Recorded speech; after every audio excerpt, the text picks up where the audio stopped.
Yun guys, update tayo sa ating ginawa na 3 ply balls lang. 3 bola lang nilagay natin sa panggilid guys. Yan. Ang kasamaang palad nito ay nasira yung ating kasi hinataw natin to kagabi.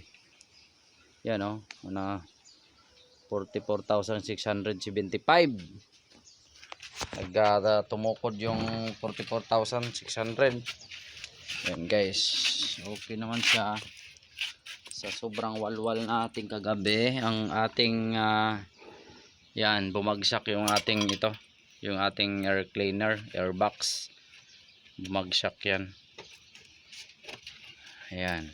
Kasi maganda rin naman sa arangkada yung kanyang kumbaga sa sipa, maganda rin sa arangkada yung kanyang niya.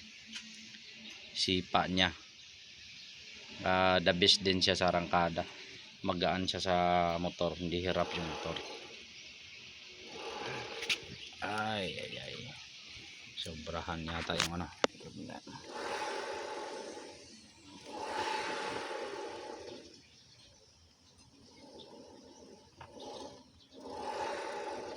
Yan. Hinataw kasi natin yan eh. Kaya medyo siya.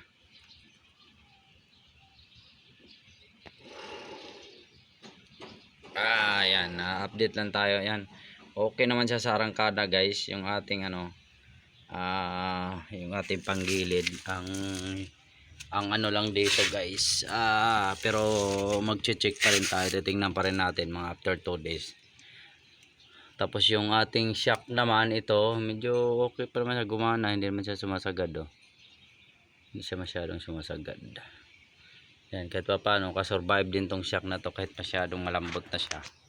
Yan, pero yung nakapokus tayo kasi sa panggilid, kaya hindi na natin ininda to, masyado tong malambot yan Masyado siyang yung ganon siya yung wala siyang yung bounce niya masyadong mabilis, dapat na slow mo lang ang niya. Bibilhan lang natin ng ganyan din design, sana makabili din tayo. Okay naman yung gilid niya, okay tayo. Okay, 300 to guys Yan, sa atin namang flyball guys, try natin yung tatlo yung flyballs na nilagay natin dito guys. Titingnan natin kung masyado siyang magaan, titingnan natin yung papalitan natin mamaya siguro ng flyball na yung 12 na 3 lang. Bale kung 3 lang ang flyball, kung sa tag 12 mga 36 lang, kasi yung 3 nito tag 10 yata yon. Lang siya 30 lang 30 lang kung tag 10. Ibig sabihin 30 lang yung kanyang yung timbang, yung grams doon sa kanyang flyball na nakalagay dito ngayon. Pero kung papalitan natin siya ng 12-12 solid, kasi may extra pa tayong solid na 12 grams doon, yun ay ipapalit natin dito sa tatlong mamaya. Yan, mamaya guys, at may re-referin pa tayo.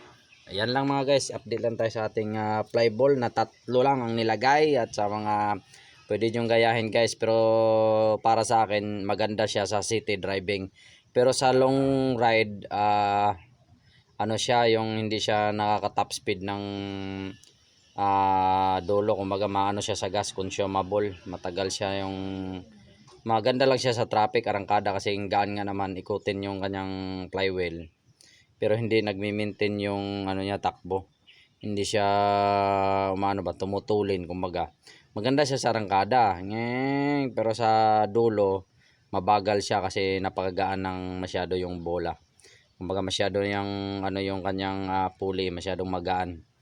Yun, at yan lang mga boss, at sharing is caring. Abangan yung mga susunod nating videos about dito sa ating scooter guys. Yan, at gusto ko lang thank you din sa lahat ng aking mga solid na followers, at sa mga top fans ko, mga followers at non-followers, at subscriber ko rin sa YouTube channel ko. Yun, Agacesar Vlogs guys. Nandun yung mga full videos natin na nire-review natin sa mga farts at sa mga DIY yan. Nandun lahat, sa dalaw kayo sa ating YouTube channel guys, Agacesar Vlogs. Yan, thank you pala kay Chian Vlogs Elabon. Yan, abangan nyo guys ang aming collaboration ni Chian Vlogs yan soon. Thank you, God bless, ingat. Agacesar Works, Agacesar Vlogs, save money, save time, peace, ingat. Okay na.